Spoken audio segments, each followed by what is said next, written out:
All right, guys, welcome back to another episode of Pound for Pound. I am the Nigerian Nightmare, Kamaru Usman. Henry Cejudo, aka Triple C. A Shadow Line production.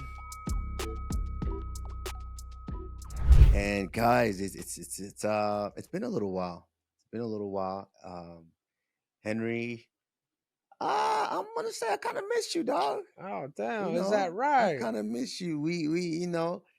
We gotta chop it up here and get to share with all the people who spend their time with us during the week and just listening to us and getting our take on specific events, fights, or reactions, or just things going on in our lives.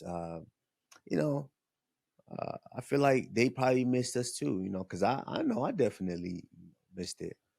What about you? Yeah, no, for sure, bro. I mean, we had such a great, last 3-4 days that we're together filming a lot of these great, athletes who have done some amazing things. We got a lot coming up. So I'm excited for all the fans. I'm excited for the growth of pound for pound. I mean, if you notice, pound for pound is being quoted from here all the way to the end of the universe. So we're doing something right, Kush. That's true. That's true. We got a lot of big interviews, and I mean big interviews coming. So you definitely want to stay tuned. And yeah, definitely keep letting us know who you guys want to see also on the pod as well. Henry, you got two little ones, right? Running around. You got America and Enzo. what's Yeah, Enzo. Enzo? Enzo's my youngest. He's gonna be one, bro. Can you believe it? He's gonna be one next month, and it goes by so Mm. quick. Tomorrow, like I go on trips and I come back and I feel like it's a different human, dude. And I don't like taking off like I used to. You know what I'm saying? Even though sometimes you need a break from a lot of people, including the wifey. Of course. but it's hard. When you're of course not, because when you're really present and you get to see every steps when you're gone and you come back and they're doing something different, it's like, oh man, I missed that. And I used to, before I became a parent, I used to always say to myself, man, I want to just skip the first 2 years because they're babies. They don't do much. They just lay there. They're completely dependent on you. I want them to, when they're running around, and I want that. And I used to always say that when I was younger until I became a parent. And then when you're there every day, every step of the way, you see them laying there completely dependent on you to them moving their head, start to find you with their eyes. They're locked in on you when you're in the room. Like my daughter used to be locked in on me.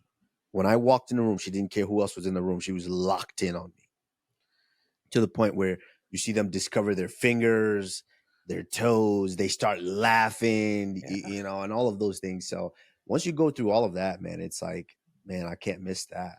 You really learn to cherish every step of the way. Yeah, for sure. But what's going on, Kush? Are you yeah, are you feeling you feeling those same feelings? Because obviously you gotta take off, you gotta do certain things. Are you feeling some of those vibes that life just life just 100%. goes so quick, right?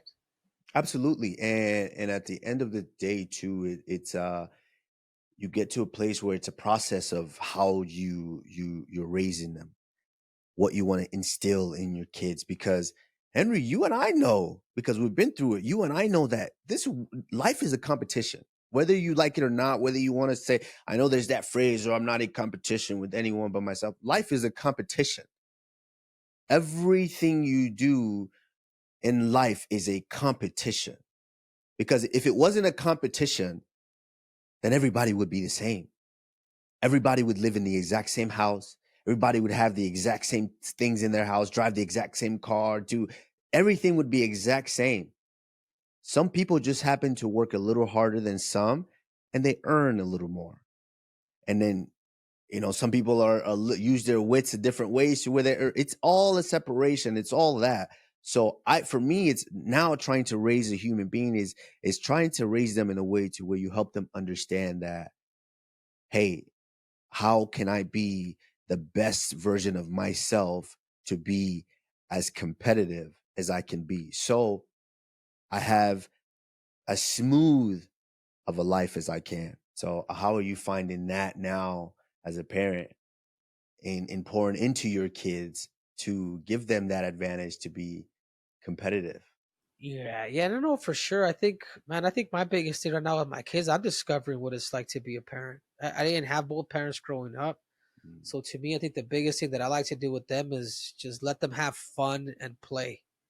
Obviously there's a lot that, there's discipline involved, but that's probably more on the side of my wife with me. Like the times Wait, that I she's the do with them, disciplinarian? a lot more, dude, because I travel, dude, so I do a lot of things. So the time that I do, obviously she's a nurturer, dude. I'm not saying that I don't speak my daughter, because I have before and I will, but for the most part, dude, I think I always just try to play.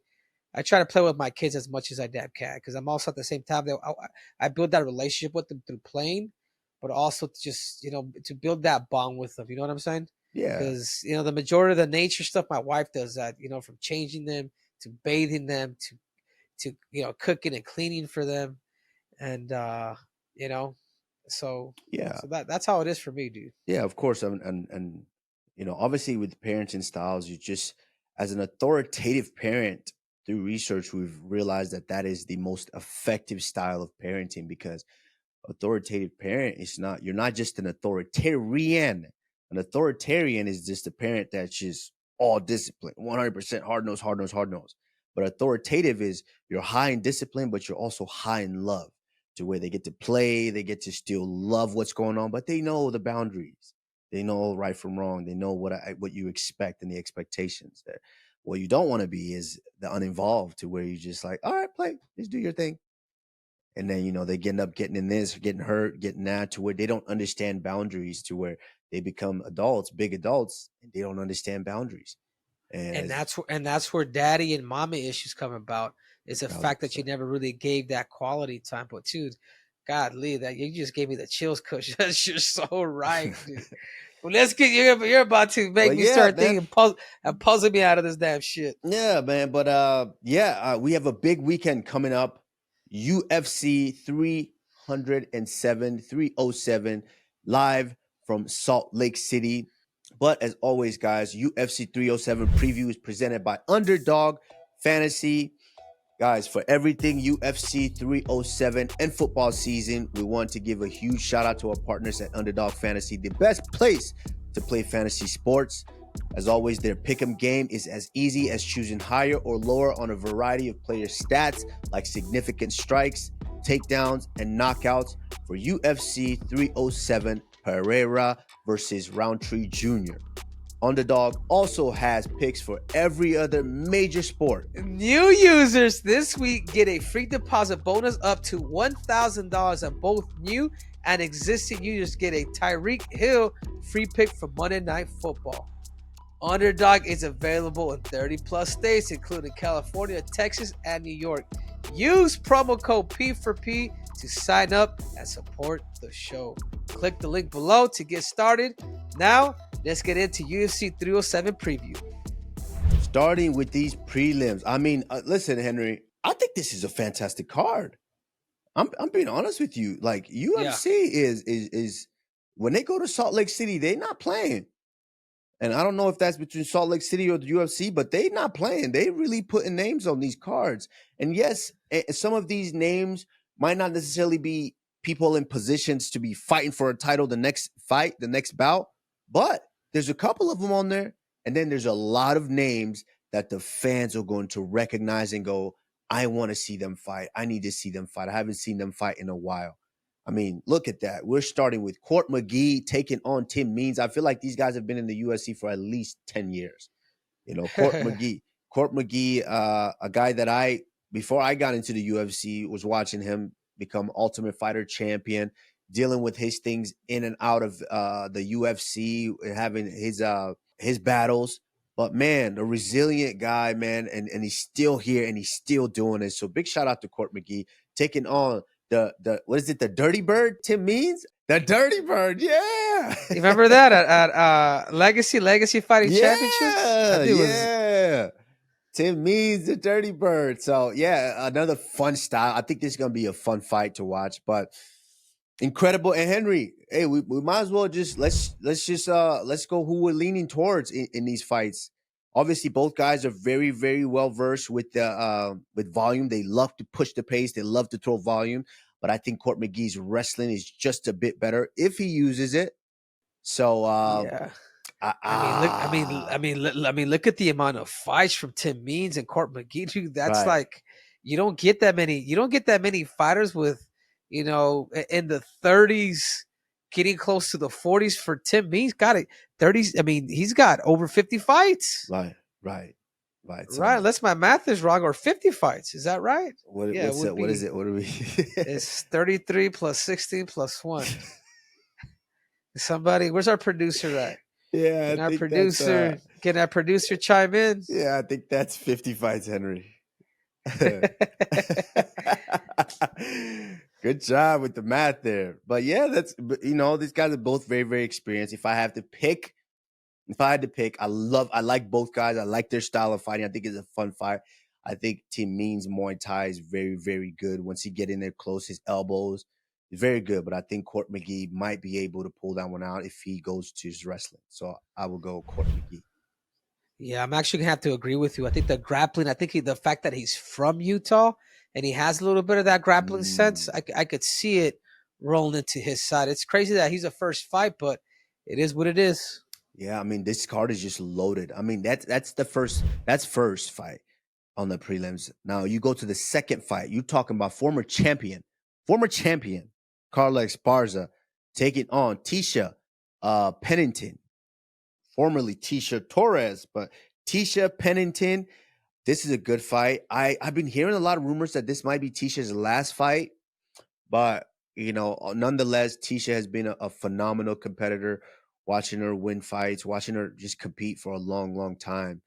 And Carla Esparza, I believe, has fought for the title 2 or 3 times. Lost the title to Zhang Weili, won it off of Rose Namajunas, but fought for the title back in the day against Joanna Jędrzejczyk. Actually, no, she was the champion because I think she was the first crowned champion after beating Rose Namajunas, the Ultimate Fighter finale, and then becoming the first crowned champion, and then losing the title next to Joanna champion, Jędrzejczyk. Shout out to Joanna. But man, that's an incredible fight.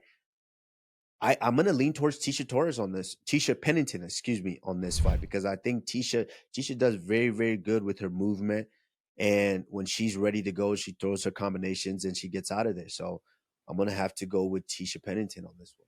Yeah, you know what? I'm gonna counterattack that. I think I'm gonna go with Carla, just for the simple fact that she's been a 2-time strawweight champion of the world, and she's fought everybody. She's beat tougher competition, and I think her wrestling, that's what she relies on. It's the most dangerous aspect of fighting. So I'm about to go with Carla Esparza. I like that. You're not far off, but I just I feel how I feel. And then moving on, you go to the light heavyweights, big boys. This fight, I believe, was rescheduled because I believe OSP was sick or something like that. Don't quote me on it, but OSP taking on Ryan Spann. Both guys very explosive. Both guys kind of lull you to sleep, and then they explode on pause. Both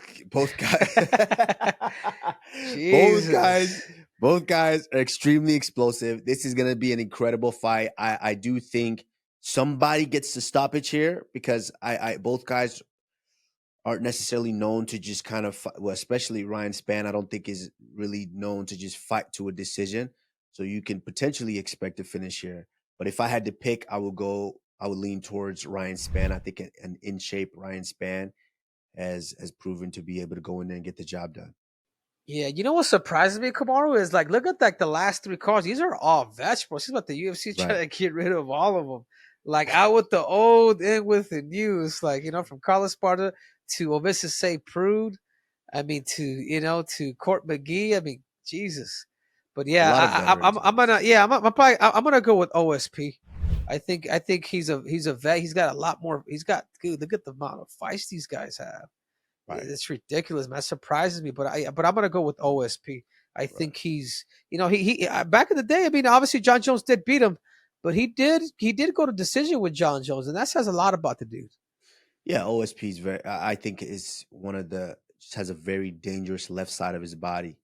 His left hand is very dangerous. That left kick is very, very dangerous. And so, yeah, it's tough. But I think Ryan Spann just might be able to have more tools to get that decision, to get that victory. So I'm gonna go with Ryan Spann on that one. And then we move up to Cesar Almeida taking on Ihor Potieria. I don't know too much about Ihor, but we know that Cesar Almeida standing up, his stand up is very, very good and is legit.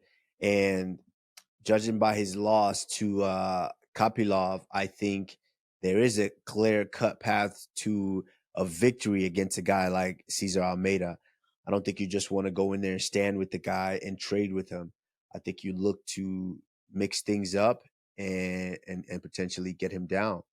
How many fights does Ihor have? He's got 26 fights. He's 20. Fights. He's 20-6. But then look at Cesar Almeida. I wonder if he's biting too much what he could actually chew. I mean, he's 5-1. Like all of his fights have been. I mean, Dana White Contender Series. 2 of his last fights have been in the UFC, and then finally Kapilov went in there and actually wrestled him. So if Igor is able to put that same gameplex, I know he saw something. I just find it ironic that he's fighting somebody with 26 fights. But I mean, if you believe he could take him out, then he's a good buddy of. He's a good buddy of mine. I won't let you do that. Henry. I can't let you get away with that.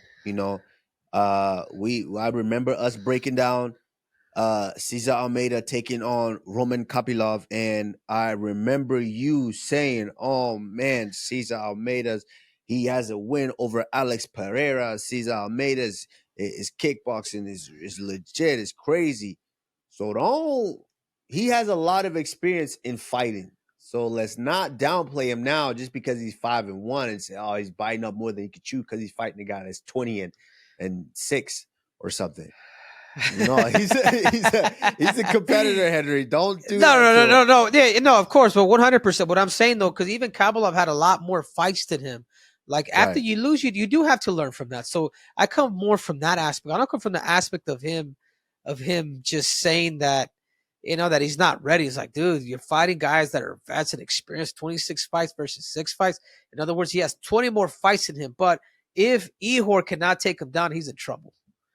Absolutely. I'm going to go with Cesar Almeida. I'm going with Cesar Almeida, yeah. All right. With that being said, I'm going with Ihor. I think out of those 26 fights, Ihor, you probably should be smart enough to know that if I'm fighting a guy that is going to beat me with the stand-up, I'm going to change levels. Even if I have to dive from Waco, Texas, all the way to San Diego, I'm going to grab that leg and take him down and potentially get the win like his previous opponent just did. So, yes, I'm going to go with Ihor. Now, we're going to move on to our next fight. We've got Austin Hubbard taking on Alexandra Hernandez. This is a fantastic fight. Austin Hubbard, a guy that actually has trained with out there in Denver, Colorado. Alexandra Hernandez, I believe, also trains in Denver, Colorado. I think both of these guys are Denver, Colorado natives. One trains, I think, maybe Factory X, and Factory X. Look at my memory is good. No, Austin Hubbard comes down and trains with it used to be Elevation Fight Team. I don't know what name it is now. Maybe Forge. I who knows. But down there with the posse, with the guys down there in Denver, and Austin is very, very, very talented. So is Alexander Hernandez. So this, I think the matchmakers, man, this is a fantastic fight to put together here. Yeah, but you notice this card, they're putting vets against vets. Again, this card surprises me, but I like it. I do because too. because it's more of an even playing field. Even though they're putting vets with vets, which is actually cool. Right. Similar records in some way, but I'm going to be cheering for Alexander Hernandez. I haven't kept up with him too much, right. But I do believe that that if Alex Hernandez can. I mean, he could potentially knock him out, man. He's had some knockout rules in his past, right. And hopefully gets lucky again. Lucky again. Wow. Wow. I'm going to go with my dog, Austin Hubbard. I think Austin is a fantastic fighter. Switch stance, can give you the work with the left or the right hand, left or the right leg. So I'm going to go with Austin Herbert in that fight. Moving on, we've got Marina Rodriguez taking on Yasmin Lucindo. Lasmin. Is Is that that an L or is that an L or an I? Iaz, or is that an I? Yasmin. Lasmin. No, it's an I, dude. Yeah, so Yasmin. Yasmin. Well, we know what that is. That's Yasmin right there. That's my girl, Yasmin, doing her thing. Yeah, Lucindo. This is a fantastic fight. Obviously, everyone knows that I'm a fan of Marina Rodriguez. A really, really good stand-up, really good Muay Thai, but Lucindo is no joke. Is no joke. She's really tough, very gritty, good combination. This is a really, really good fight. Really damn good fight. I'm going to have to go with, it's hard to pick against, even though I think Lucindo is legit, it's hard to pick against Marina Rodriguez. I just love the chick. I love her fighting style and just a super nice girl. So I'm going to lean towards Marina Rodriguez. She's still chasing that title shot though. So I'm going to lean towards her. Yeah, no, for sure. 100%. I'm with you on this one, Kush. I think Marina has fought the who's as well, and I think when you get two Brazilians that tend to fight against each other, it comes down to grit, and they're both gritty. But if I have to lean towards somebody who I've personally have trained with in the past, I'm gonna go with Marina Rodriguez. I think she has a lot of potential. I think if she resparks that fire once again, I do believe she could be a potential title contender. You train with her, Henry? Yeah, I train with her out in Brazil. Yeah. Put on you? Nah, you kidding me, dude? She don't want equal rights, dude. You want equal rights, Kamaru? You kidding me? You kidding me? Yeah. 1 minute. I love it. All right. Moving on to our next bout. And that just goes to show you how stacked this card is. You've got Wonder Boy Thompson taking on Joaquin Buckley as the featured prelim. The featured prelim. Both individuals are ranked welterweights, and they're the featured prelim. I think this is a fun fight. It's a very, very fun fight. It's obviously it's a fight in my division, and it's crazy how like even though Wonder Boy is 41, this man will still put hands on a lot of guys in that division. So yeah. It's who's willing to actually stand with him and trade hands. I don't think there's a lot of people willing to do that. I'm gonna keep it straight up. I'm fighting you. I'm gonna take you down and beat you up. I'm not letting you. You're talking about with either one of these cats. Yeah, I'm not letting. Yes, of course. Joaquin Buckley. I love this matchup. Very explosive. Very explosive southpaw. He's rounded out his game a little bit. He will take a shot and take you down if he has to. But Wonder Boy, man, cutting angles and putting combinations together, ending with a kick to your face. Yeah, Wonder Boy's not the guy you let stand there and start spinning on you for sure. So yeah. I love this fight. I could see if Joaquin Buckley does not turn into a wrestler here. I see Wonder Boy getting the victory. Yeah, he's gonna have to turn into a wrestler. Stephen Wonderboy Thompson, he's so dangerous, man. Or he's annoying to fight. If you don't understand that distance game, if you don't understand a little bit of the moving out, the lateral movements, you won't catch him, dude. So if the fight does come down to just striking, I gotta go with Stephen Thompson. It's rare for me to pick somebody that could really outstrike that dude. Because unless you're kicking his legs or you're using your feints and fakes, to potentially, lure him into something to catch him. But I don't think Buckley is that guy. I don't think he is that guy. But I will say this about Buckley: he is training with Nick Simmons, man. And Nick Simmons is, I know he has probably a game plan for maybe him to wrestle. But I don't know, man. I'm gonna think about this. The East Lansing Strangler. The East Lansing Strangler. He strangled the hell out of me, dude. Did you ever see that wrestling match, Kamaru? I think I saw the result. I never saw the full match. Oh, you gotta watch it, bro. We went at it, bro. Did he catch you in that front headlock? he caught me in it, but I also freaking turned his ass too, man. It was such a good match. It was the best match of the Olympic trials in 2012. Right. Oh, You I know, do remember him. Was that in It's- Iowa City? yeah, Iowa City. We Mm. got a standing ovation by the time we got done fighting.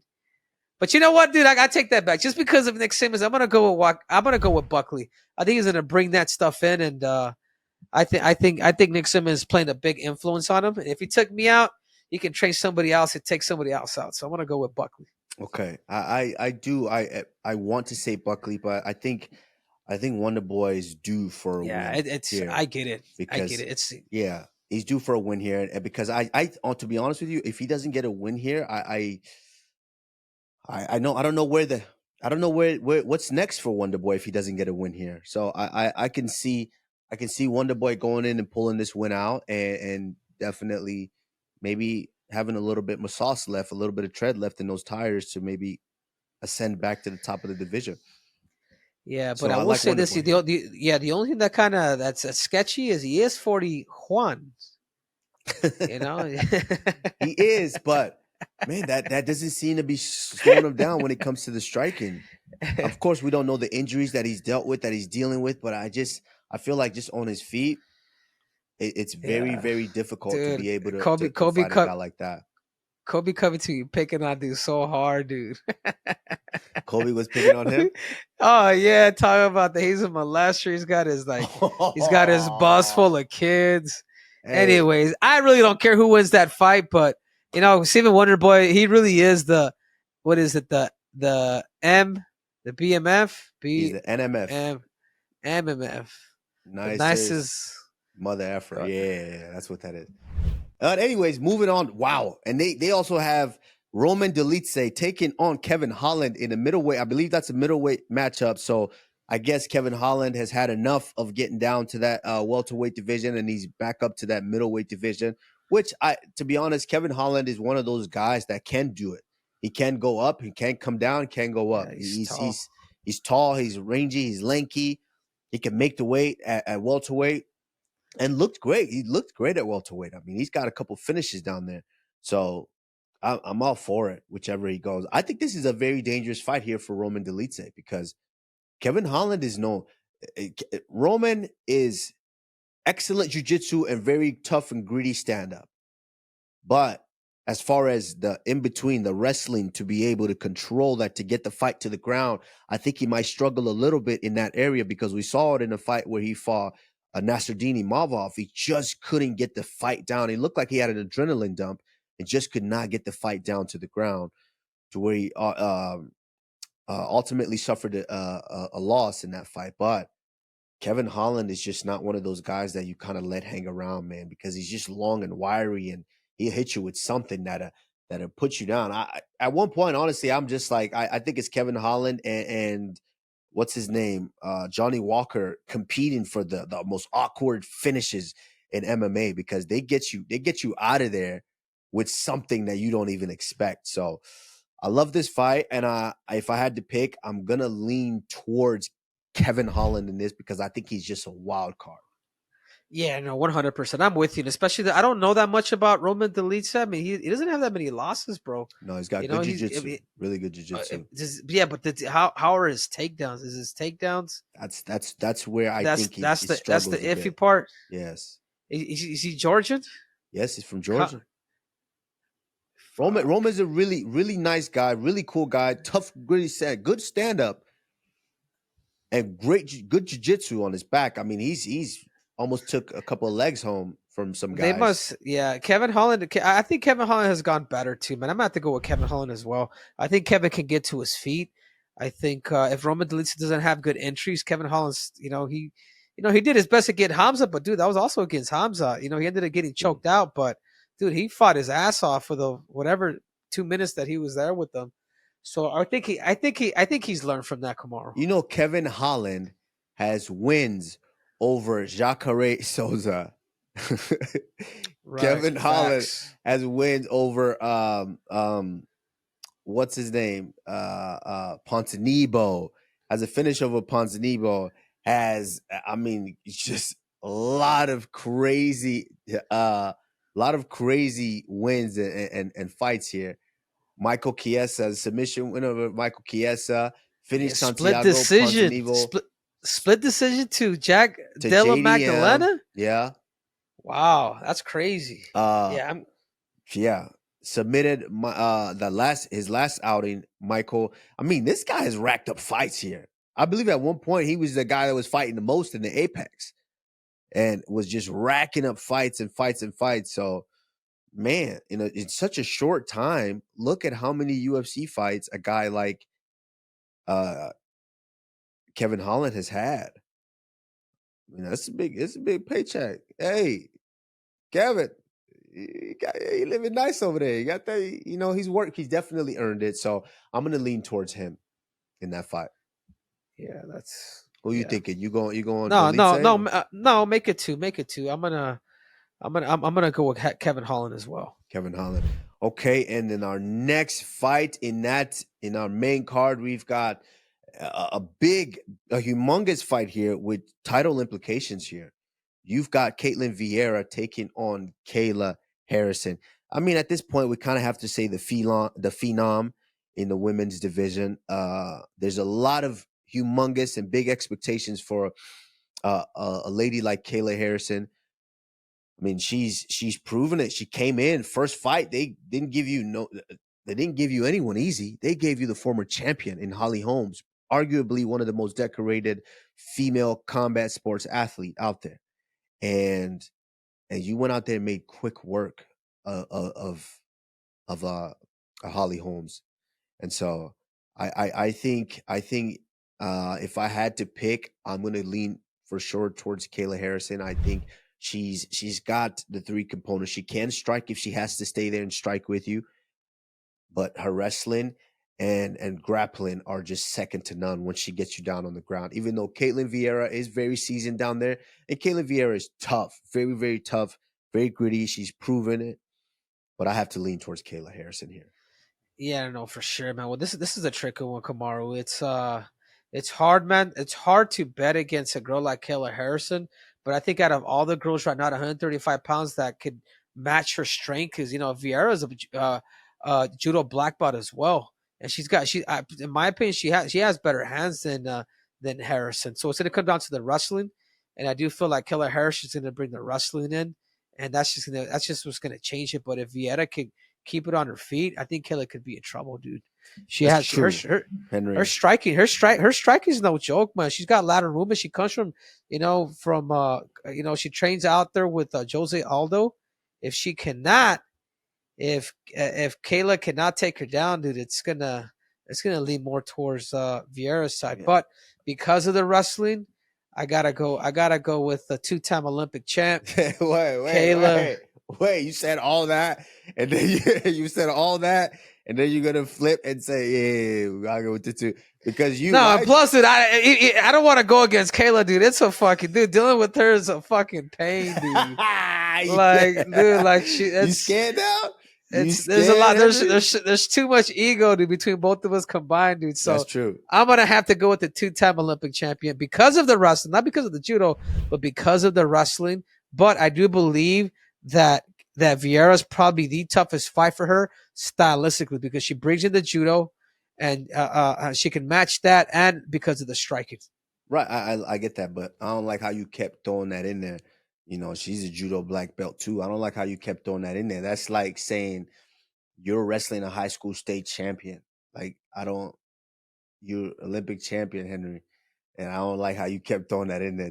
I think that's the difference in levels here. You talking about two-time Olympic champ, not once, but two-time. And yeah, yes, I don't know. Come on, ever since I lost to Marab, dude, I'm changing my two now. Come on.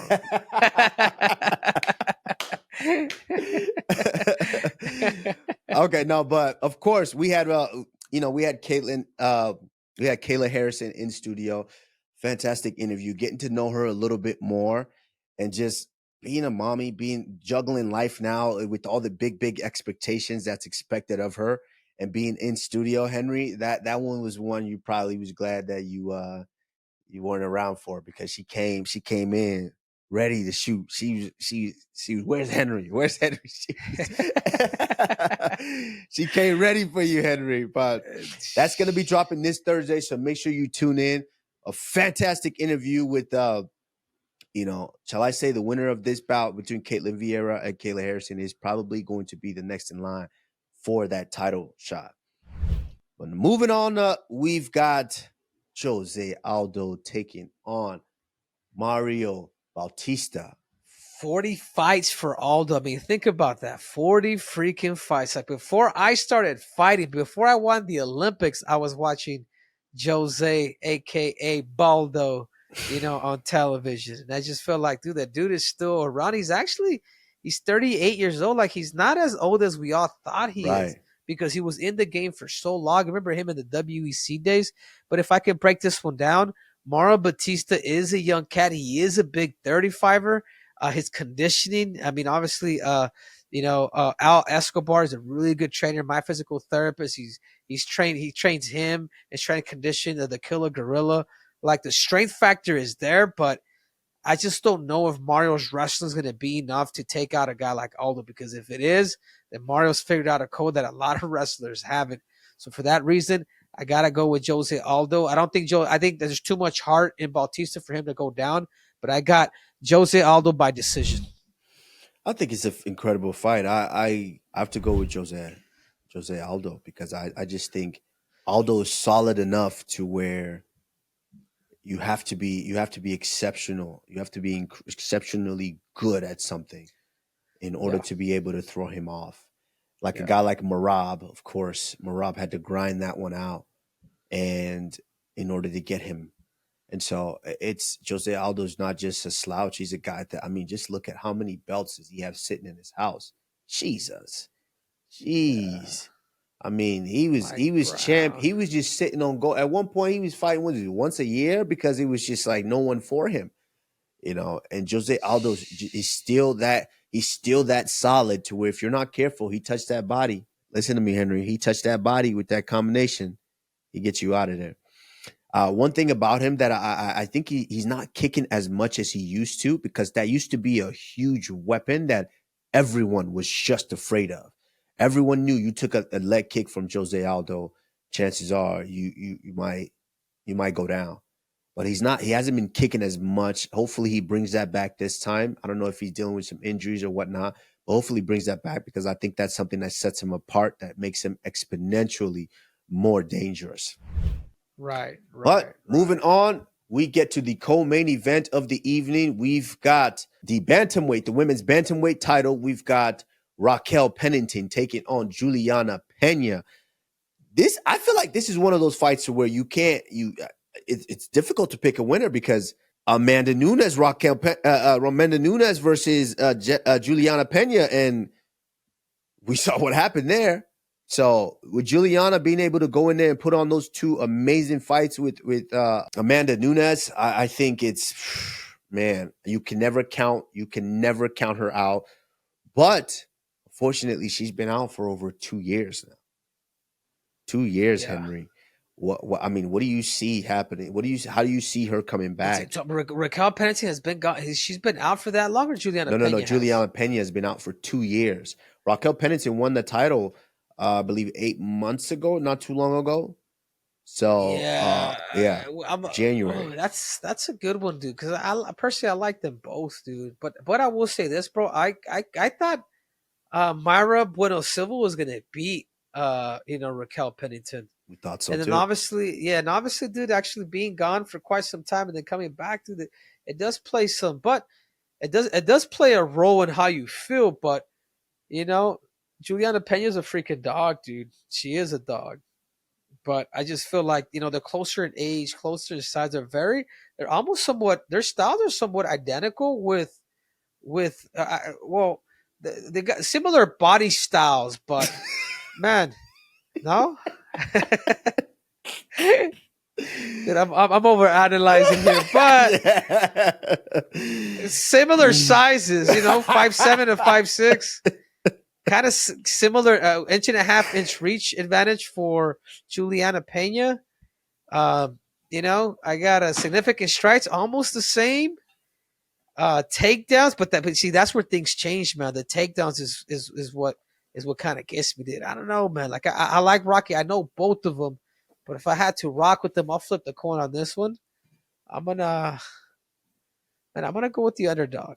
I'm gonna go with Juliana Peña, even though it's been a couple years. I think Juliana Peña is a complete dog. Yeah. She beat the GOAT. She beat the GOAT. She beat the GOAT is what DC said. DC said that Amanda Nunes, she choked her out. Yeah. I think Raquel Pennington is just a little bit too solid, but that she does have a couple of fights where she comes in and just looks like she doesn't really want to be there sometimes. And I know that's in the past, so I'm hoping that stays in the past, because if the Raquel Pennington, the bantamweight champion, now, because once you become that champion, you get that extra oomph behind you, knowing that you are the best in the world.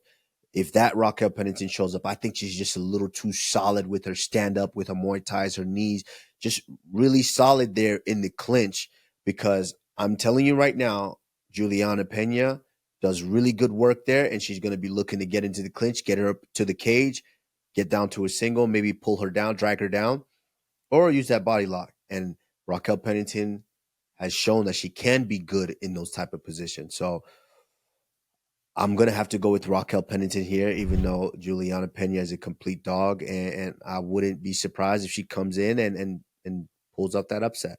Yeah, no, 100%. I'm kind of leaning towards what you just said, but that's okay, man. I'll be the devil's advocate here, dude. I'll go for Juliana Peña. All right, so brings us to our main event of the evening, a fight that shocked everybody. This came about, but you've got Alex Pereira. We got to say the king of Brazil right now, because this man putting on for Brazil. It seems like this man fights every couple of months. He's putting on for Brazil. He riding Lamborghinis now. He in big mansions. Alex Pereira. Shama, brother. Shama. Taking on the very, very dangerous Khalil Rountree. And this, before I even let go, I'm just going to say this, Henry. If you're one of those people at home who thinks Khalil Rountree has no chance, you're smoking. Yeah. You're smoking. I agree. You're so damn right. Unless Khalil, please don't do it. Unless he's another one of these dudes that just wants to strike, then he's fucked. You know what? But no. But Henry, he has. Dude. I disagree. I tell you what, John Wood is a great coach, man. John Wood he understands MMA, and I know he understands game planning and tactics. And if he follows John Wood's plan, I can see Khalil winning that fight. But more likely, I don't know if he has that ability. I'm kind of cheering for him just because everybody's counting him out, and because obviously Pereira did not fight Ankulaev. So I would, I wouldn't be surprised. I wouldn't be surprised either. But man, how do you doubt a guy that, Shama, a guy that's just getting guys that are going to strike with him? So I mean, I gotta go with Alex Pereira, dude. Unfortunately, I wish I could see him fight Ankulaev. Then we could really kind of debate and talk about who's more likely going to win. But the fact that there's cherry picking going on, I don't like it. I 100%. I feel what you're saying. Am I telling the truth, Kush, or am I? You're. I wouldn't say cherry picking, because at the same time, it's not Alex Pereira that just makes the decision of who he's going to fight. The company is back there. I would have probably I would have probably have liked to see him maybe fight Smith. Anthony Smith. Anthony Smith. Doesn't Anthony Smith have a win against Khalil?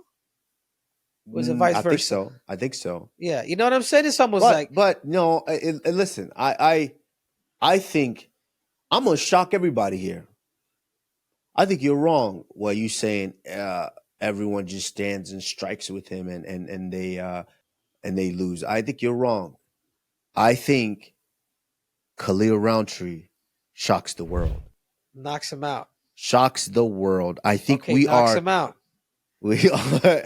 We are in a time right now that we have look at Utah's crazy. Utah's crazy. Yes, you're right. Yes, Utah. You're right. Crazy things happen in Utah. And look at our champions right now. So I think Khalil Rountree is extremely explosive, extremely powerful. His Muay Thai is incredible. When he's launching them, he gonna find your face. That the problem is his pacing. When Khalil lets go, he lets everything go. And how is he going to do in round 3, 4, and 5 if the fight somehow gets there? That's my only concern. But in those first 2 rounds, I'm telling you right now, Khalil Rountree is as dangerous as anybody that Alex Pereira has fought. I'm telling you right now. And with his story, with everything that he's been through, man, what a way to cap that off. And just by letting the world know and letting the future generations know that you can start here and completely change your life and end here. And he said it all the time. He used to drive by that billboard and he said to himself, one day he's going to be on that billboard. And he said when he was extremely overweight and depressed and dealing with all of the mental health issues, and now completely flipping his life, where Khalil Rountree could potentially be your light heavyweight champion of the world. Shit, honestly, bro, like the fact that you brought up a lot of good points, and there's something about Utah that's fucking something about Utah that's not fair about it. I wouldn't be surprised now that you said all that, Kamaru. But I do believe, because Khalil, I'm gonna go back to John Wood. If he follows his game plan, I think he can scrape off the victory. Because you're right, dude. That dude's no slouch, man. I mean, yeah, were we disappointed a little bit? Yeah, because Khalil could have gone through 2 or 3 more guys before getting to the title. But sometimes when you're an underdog and you go out there, you actually fight, you tend to take more risks. Like, who gives a fuck if you lose?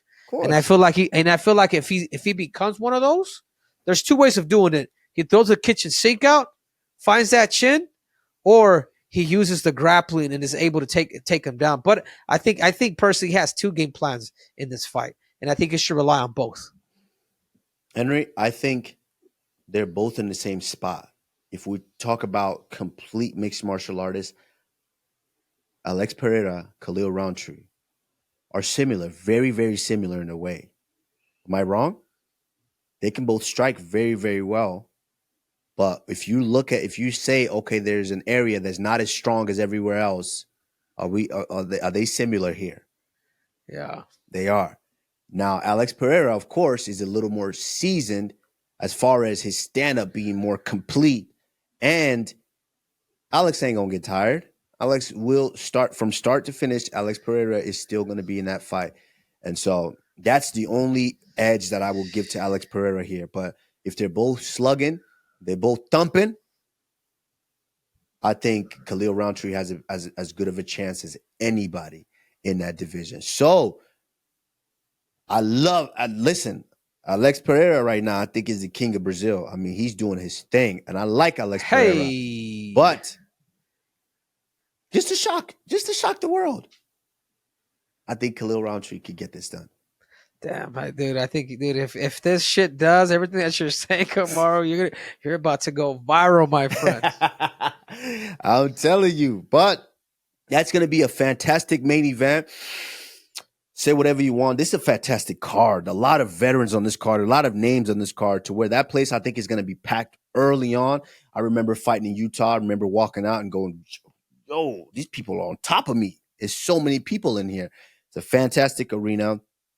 And I can't wait to watch it. UFC 307 live from Salt Lake City. Khalil Rountree taking on Alex Pereira. You also got Vieira taking on Kayla Harrison. And not to mention the women's bantamweight title, Raquel Pennington taking on Juliana Peña. It's going to be a fantastic night of fights.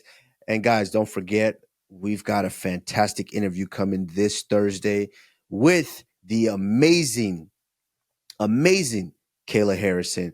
And as always, guys, make sure you like, you comment, and you subscribe to the podcast. We have so many, and I mean so many great episodes coming up. Make sure you comment too. Let us know who you want to see on the pod. I want to know. You let me know. But as always, I am the Nigerian Nightmare, Kamaru Usman. Henry Cejudo, aka Triple C. We are out.